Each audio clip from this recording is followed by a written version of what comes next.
ఎవడే ఆ రాస్కెల్ ఇంటి గొడవ చేశాడు? అతన్నేమనద్దు. అతని గురించి మీకు తెలీదు. He's a great man. అతను నీకు తెలుసా? తెలుసు. అతను అందరికీ కావలసిన వాడు, నాకు కాబోయేవాడు.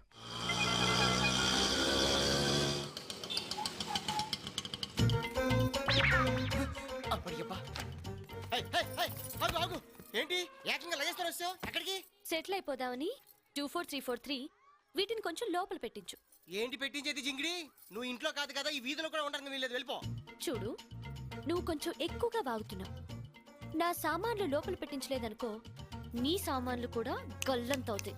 అమ్మ కంచు. గణేష్ గడక్కడ. ఓహో, ఆండాల్ హాస్టలా?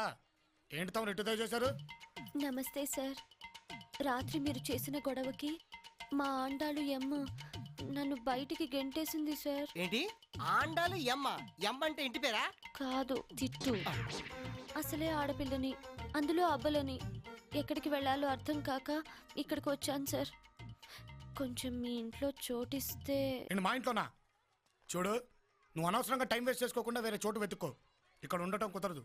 బయట ఉంటే నా శీలానికి భద్రత ఉండదు సార్. నీ శీలానికి మా ఇల్లు ఏమైనా సేఫ్టీ లాగా అనుకుంటున్నావా? బయలుదేరి బయలుదేరి బయలుదేరి.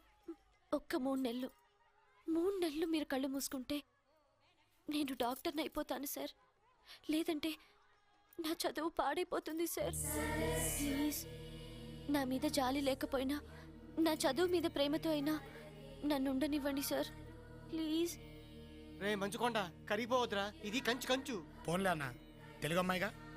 చూడు, చచ్చిన పరాయి ఆడపిల్లని ఇంట్లో ఉంచాను. నువ్వు చదువున్నావు కాబట్టి సరే అంటున్నాను. తింగరి వేషాలు లేకుండా పద్ధతిగా చదువుకో. అన్నా, సామాన్ లోపలికి తీసుకెళ్ళు.